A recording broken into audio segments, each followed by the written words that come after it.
Welcome to the Old Time Radio Westerns. I'm your host, Andrew Rhynes, and let's get into this episode. This episode is going to be Have Gun Will Travel. Original air date is April 12th, 1959, and the title is The Colonel and the Lady. Hope you enjoy, and again, thanks for listening.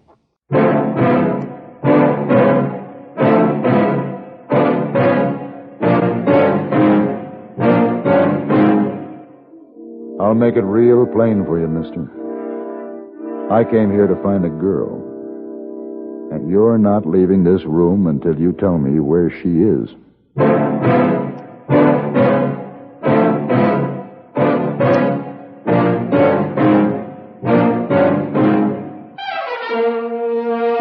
Have Gun Will Travel. Starring Mr. John Dehner as Paladin. San Francisco, 1875. The Carlton Hotel, headquarters of the man called Paladin.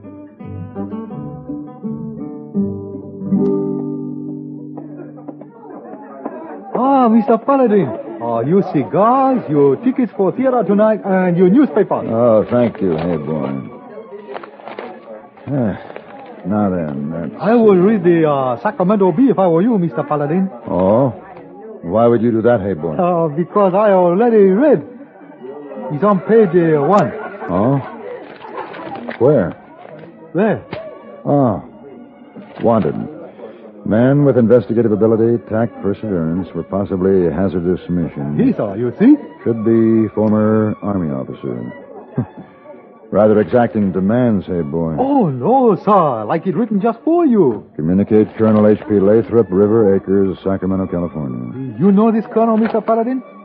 No, but I think I'd like to meet him. Oh, I should send him wire saying you are investigative and active and conservative. No, never mind that, Heyboy. Just say, Have Gun Will Travel.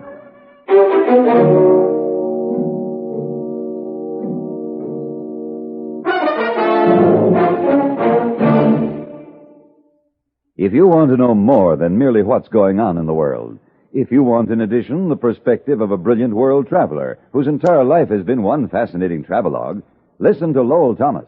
Each weekday evening, CBS Radio presents the man who has seen all, whose lively imagination and experience make him one of the world's natural raconteurs. For hard news or delightful human interest sidelights, join Lowell Thomas. You can't beat him. Enjoy the worldly wisdom of the man who climbed to the rooftop of the world to meet the boy god of Tibet in person. Get the slant of the man who went back of the beyond to Australia's Never Never Land. Follow the colorful views of a man as at home on Camelback as in a taxi. Monday through Friday on most of these stations, hear Lowell Thomas reporting the news. It's a service of CBS Radio, part of the different sound that makes such a sound difference in your listening habits. This station, and behind it, the CBS Radio Network, is proud to bring you weeknights Lowell Thomas reporting the news.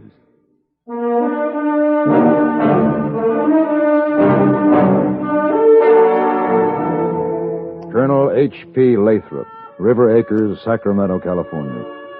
The home was even more impressive than the address.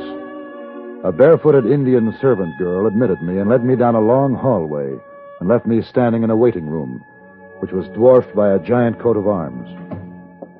Paladin? Yes. Colonel Lathrop. Happy to know you, sir. And you, sir. I see you've noticed my family coat of arms. I could hardly not notice it, Colonel. If pride of family be a sin, sir, then I'm guilty. I'm proud of my family heritage. I'm certain you have every reason to be proud, Colonel. I trust you'll bear that in mind when you attend to the mission I've been contemplating for you. Oh, I've heard of you, Mr. Paladin. I placed that ad hoping you would answer it. I need a man who is able... Oh, Martha, my dear. I'm sorry. I didn't know we had visitors. This is Mr. Paladin, my dear. How do you do? How do you do, Mrs. Lathrop? Please forgive me. Pablo's very ill. I must hurry now. You'll be with us for dinner, Mr. Paladin? Well, of course he will. How nice. Excuse me now. The eternal nurse. My wife's always ministering to the sick, the lame, and the lazy. Colonel, what is it you wish of me? Now, before we discuss business, you must refresh yourself. Tuolumne. Yes, Colonel Lathrop. Take Mr. Paladin's bag to his room. Draw his bath. You've plenty of time for a bath, sir. We dine at 8.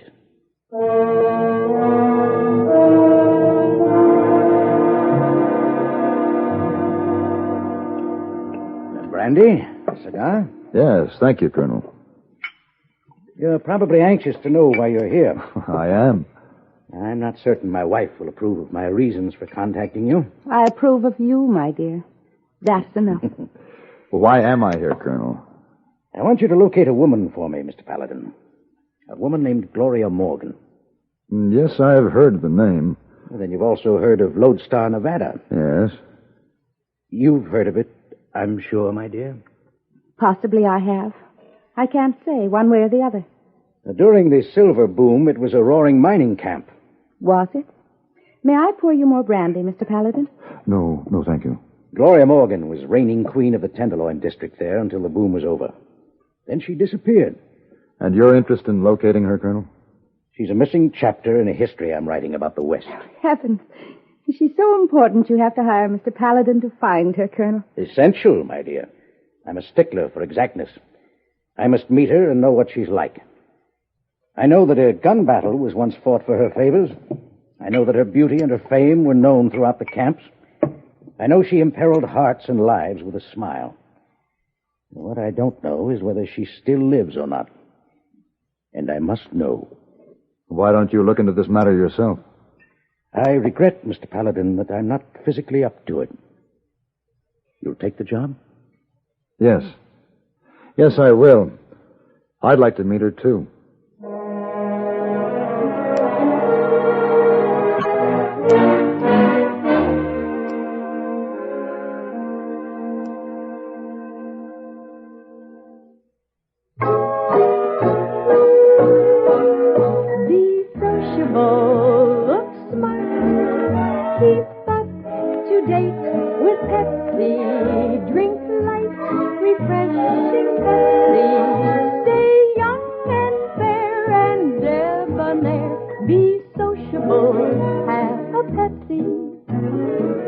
When friends drop in, let your hospitality show you're sociable in the modern manner.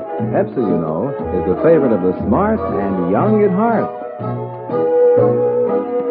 Be sociable, look smart, keep up to date with Pepsi.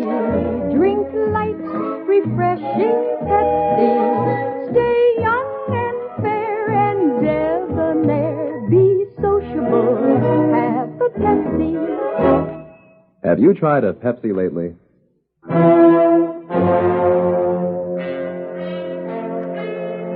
It was a curious mission, searching for a dance hall queen. But no more curious than the man who instituted it, or the reasons he gave for wanting Gloria Morgan located. There were other people who had different ideas. I come to your room to warn you. Do not go to Lodestar. Colonel is a monster. He likes to hurt people. He is a torturer. Well, who is he torturing? His wife. He has been stabbing her with that name, Gloria Morgan. I think she is sweetheart once. He want to find her, bring her here. He told me he never laid eyes on the woman. He tell lie. Perhaps, but then I'm paid to locate Gloria Morgan. If you do, if you bring her back here, I kill you.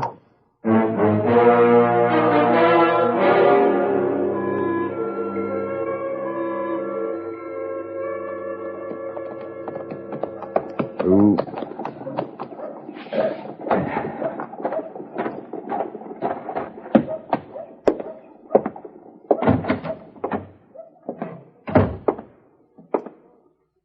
Welcome to Lodestar. You like a room? A room and some information. Yes, sir. Room 33. Any sign here, please? All right. Now, what was the information you wanted? Well, I'm trying to locate a lady of some repute named Gloria Morgan. I haven't got an empty room. The key to 33, please. It's filled. The key. All right. Well, you ain't going to get nowhere around Lodestar looking for the likes of her.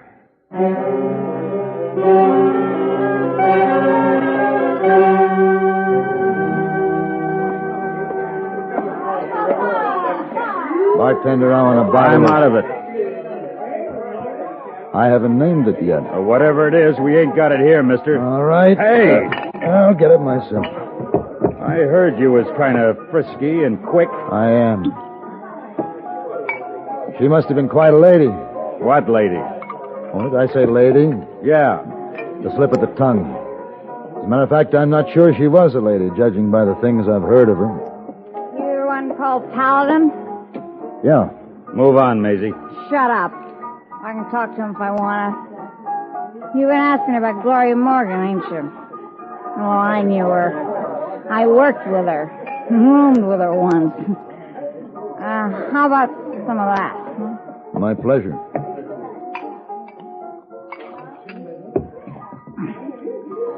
Where can I find Gloria Morgan? I don't know where little Gloria is. But I can tell you where I wish she was. Oh? My man left me when he saw her. That's what. For all around good looks, she couldn't hold a candle to me. Maisie. Oh, Mr. Summers. Get out of here, Maisie. Go on. Yes, sir. Stay where you are, Maisie. My name is Clay Summers, Paladin. Don't reach for the gun. Now let's go. It would appear I have no choice, Mr. Summers. That's right, you don't. Come on.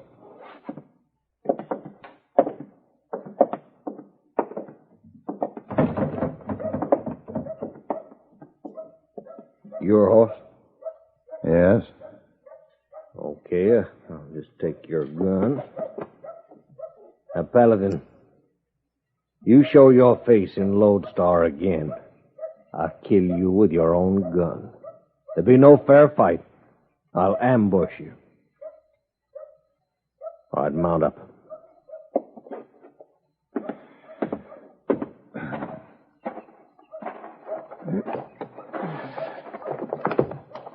Now, ride out.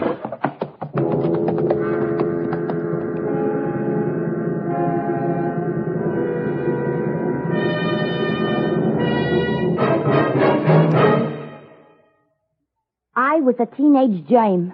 That's right, I was a teenage germ, living in a lovely scratch on the tile bathroom floor. I came in on a saddle too, and then I moved to the floor. There were millions of us germs, playing rock around the sink or hide and infect. My hostess was a wonderful woman. Every week she'd splash all around us with nice warm soap and water. But then some rat squealed to her about Lysol, and we had to beat it. Lysol kills germs. It was murder. Yes, if you're a germ, you'll hate Lysol, because Lysol kills disease germs, many deadly viruses, too. Lysol also destroys bathroom odors. Cleaning every week with Lysol in the suds disinfects your bathroom from one cleaning to the next as nothing else can. A little Lysol brand disinfectant in the suds makes your favorite cleaners work better, including many that claim to sanitize. Lysol is now available in regular or pine fragrance, as little as 29 cents. We're looking for a new bathroom to live in. How about yours?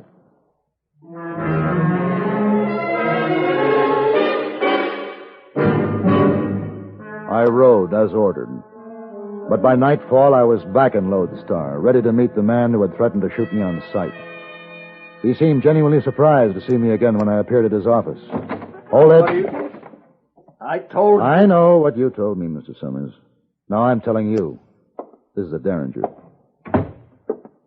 Sit down, please. What do you want? My gun, for one thing. It's a fine weapon. I just couldn't leave it behind. Where is it? Laying over there.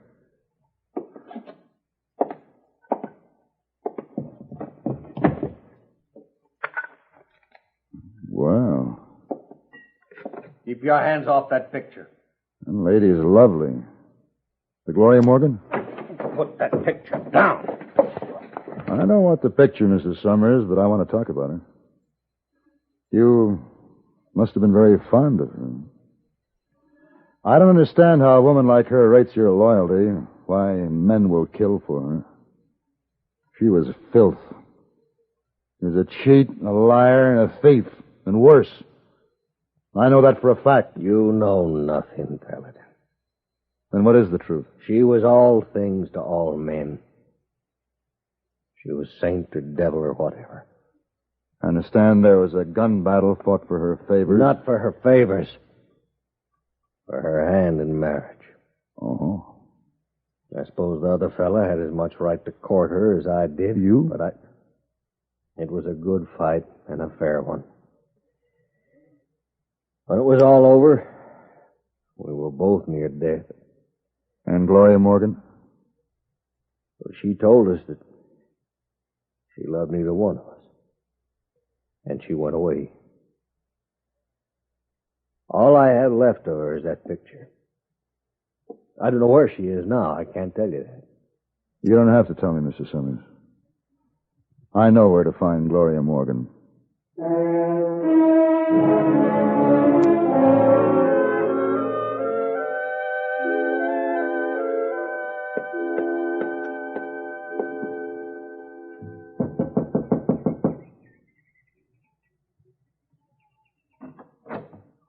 You go away. No, I can't very well do that. I told you I would kill you. So has everyone else, and I'm still alive. I want to see Colonel Lathrop. You find out about that woman? Yes. You are going to tell them? I was hired to. But I don't think that Gloria Morgan is going to hurt your mistress, Ptolemy. Now take me to the Colonel. Come.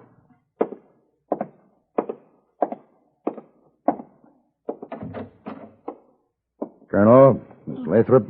Paladin. Come in. Well, how's your patient, Mrs. Lathrop? Pablo is well, thank you. That'll be all, Ptolemy. Yes, Mrs. Lathrop. Well, we're successful, Mr. Paladin. Did you find Gloria Morgan? Yes. Where is she? Perhaps it's more important to know who she was rather than where she is, Colonel. I know who she was. I doubt it. I talked to many people, and few agreed as to exactly what she was. Some alleged that she was a strumpet. Some held to the contrary. And others thought that Gloria Morgan was a victim of a rather ugly set of circumstances over which she managed to triumph. What circumstances? She was abandoned in a mining camp by a man who had brought her there under the pretense of marriage. No money, no friends, no one to turn to. She did the best she could. She sang and danced in the saloons. She shared in the money that men spent for the pleasure of drinking in her company. Is this distressing you, my dear? No. Go ahead, Mr. Paladin. Well, apparently Gloria Morgan managed to do these things without compromising her essential integrity. 2 men wanted to marry her, and she rejected them both. But as far as I could learn, both men are still in love with her. Go on, Mr. Paladin. Many others still love her for her generosity. Now, I'm trying to crystallize my impression of Gloria Morgan as I learned to know her, Colonel. And that impression is? That she was a remarkable woman, whose friendship I would have considered a high honor, Colonel. Please go on, Mr. Paladin. Gloria Morgan's married today. Happily? Unhappily. I'm sure it was a good marriage to a proud man until he received information exposing his wife's past in the worst kind of light. So out of hurt, arrogant pride, he planned to punish her by having a third party confront her with proof of her identity in his presence. That will be quite enough, sir. The scheme was unworthy of the man, Colonel. Now, I have an idea that he was still in love with his wife, but he was sick in his mind. And the pity of it all is that if this man had approached his wife in a reasonable manner, I'm certain she would have told him all he wanted to know. Yes, I'm sure she would have done that. But my husband paid you to make a report, Mr. Paladin. Why don't you make it? The whereabouts of Gloria Morgan? You want to know where she is, Colonel? No, Mr. Paladin. It's just as well. The Gloria Morgan of Boomtown days is dead. Do you believe that, Colonel? Yes. Yes, I believe it. Excuse me.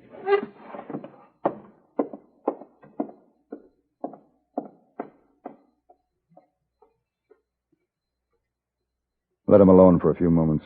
Then go to him, Mrs. Lathrop. Thank you very much, Mr. Paladin.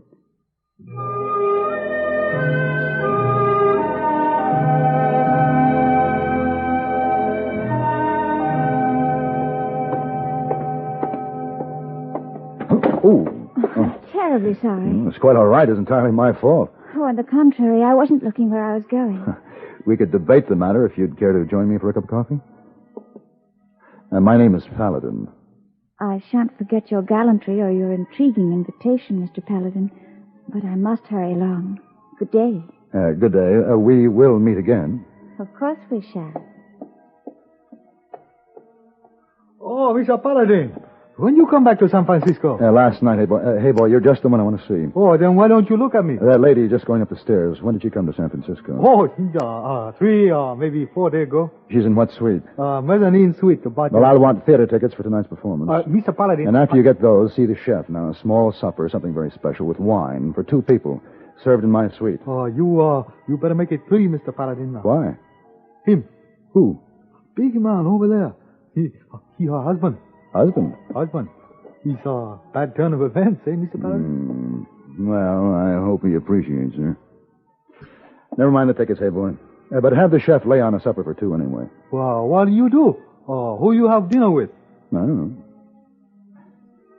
Don't you ever get hungry? Me? Why not? Me? We don't have much time to talk like we used to. It's true, but me? Supper? And you can tell me about that remarkable man, your uncle. Yes, shall we say, 8 o'clock? 8 o'clock will be fine.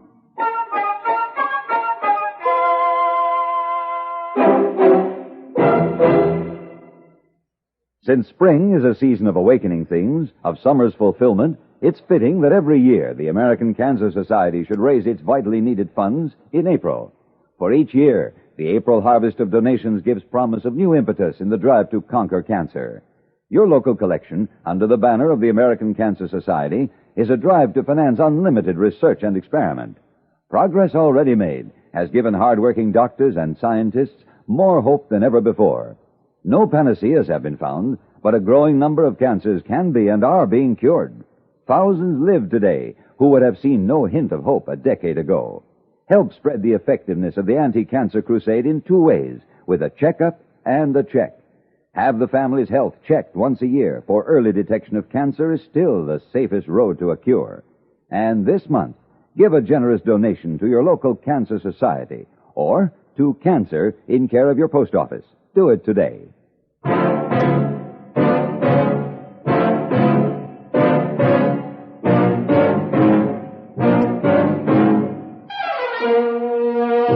Have Gun Will Travel. Created by Herb Meadow and Sam Rolfe, is produced and directed by Norman MacDonnell, and stars John Dehner as Paladin, with Ben Wright as Heyboy. Tonight's story was written by Michael Fessier and adapted for radio by John Dawson. Featured in the cast were Jack Moyles, Lawrence Dobkin, Virginia Gregg, Eve McVeagh, Lillian Buyeff, and Frank Gerstle. Hugh Douglas speaking.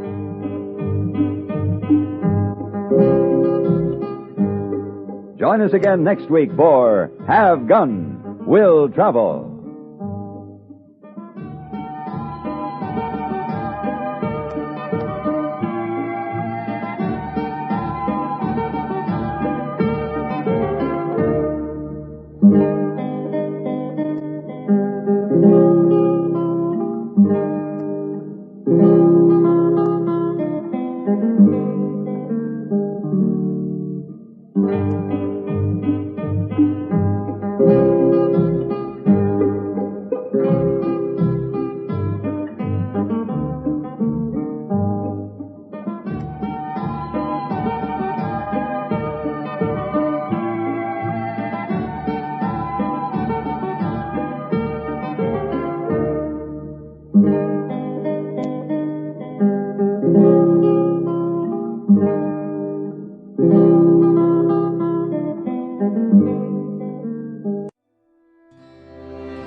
This has been a presentation of OTRWesterns.com, and we hope you enjoyed. Please take some time to like and rate our shows in your favorite podcast application. Follow us on Facebook by going to OTRWesterns.com/Facebook. Join in the conversation by going to OTRWesterns.com/Discord. And don't forget to send us an email, podcast@OTRWesterns.com. This episode is copyright under the attribution, non-commercial, share alike copyright. For more information, go to otrwesterns.com/copyright. Have a great day, and again, thanks for listening.